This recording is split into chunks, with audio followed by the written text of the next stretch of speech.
The exposition was huge. Like all world fairs, people walked until their feet hurt. Then they rode in the overfair train, traps, horse carts, wickerwork carryalls, and the famous Fragile train. While most people had become pretty blasé about automobiles, the airplane still was the new thrill. Lincoln Beachey was the first aeronaut. After all, he had even flown through the Palace of Machinery in 1914 as a promotion stunt. It was the world's first indoor airplane flight. Beachey usually flew a biplane, but these films show him flying a new and very daring monoplane. And minutes after this film was taken, Beachey crashed into the Golden Gate. He was given a hero's funeral, and the exposition was in mourning for days. Art Smith was the next hero in the air.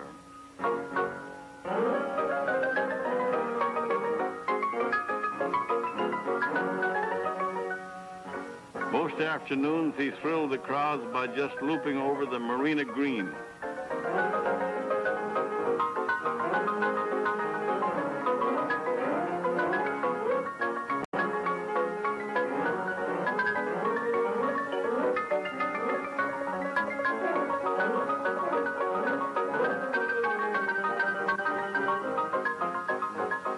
But at night, with the moon over the Golden Gate as a background, he attached flares to the fragile linen-covered wings of his plane. He was absolutely incredible. Daredevil, you bet your life.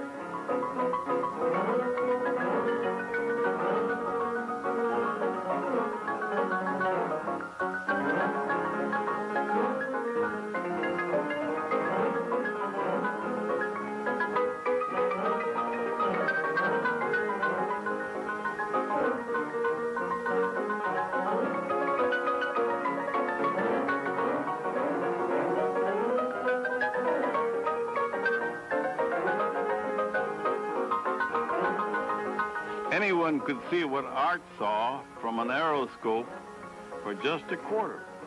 There it is, whirling around 230 feet in the air, designed by Joseph Strauss, who would later design the Golden Gate Bridge. It was the top thrill of the zone. The zone was joy unconfined. This is Toyland grown up, a 14-acre playground for the children. To many people, this is their only memory of the fair. The sensation of the zone was Stella. Every World's Fair has its queen, Little Egypt, Sally Rand, but the zone had Stella, and no one who ever saw her forgot her charm.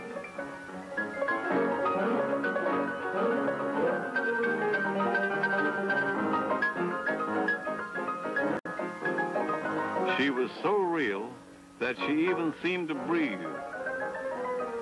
That's a lot of loveliness for a dime. At the opposite end of the fairground stood everybody's favorite building, Bernard Maybeck's wonderful Palace of Fine Arts. It stood reflected in its lagoon as if it were a dream solidified.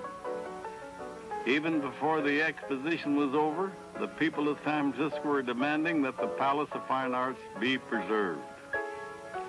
This colorful pageant was staged to help publicize their effort.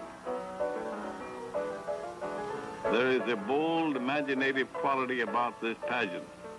Here is a lost art, lost along with our innocence. For who would take all this as seriously today as it was taken in the fall of 1915?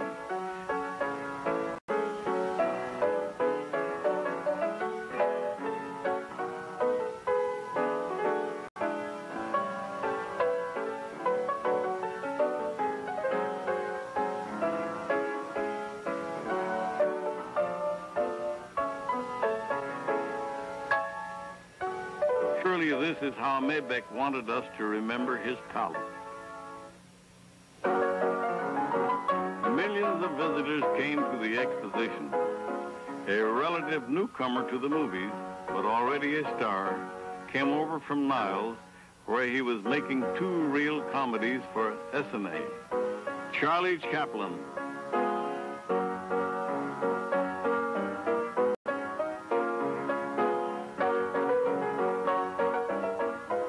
And 3 famous men met at the Palace of Machinery: Henry Ford, Thomas Edison, and Luther Burbank.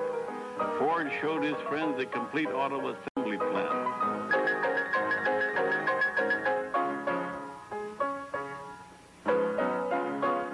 Burbank displayed his Texas feeder, a spineless cactus developed for cattle feed. They then saw other wonders of the age, including an automatic post office, while Teddy Roosevelt waited for them in the car. It was a time when, secure in the past, people could face the future without any fear. Mrs. Edison was fascinated, for instance, by a new life-saving device, the baby incubator. These were the only incubators for premature infants on the West Coast at the time, and they saved the lives of several tiny children born that summer of 1915.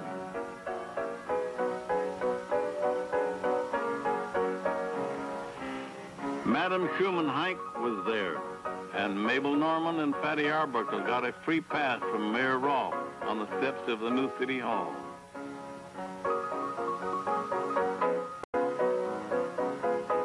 They were at the heights of their careers, unaware of the tragedies that would shadow both their lives.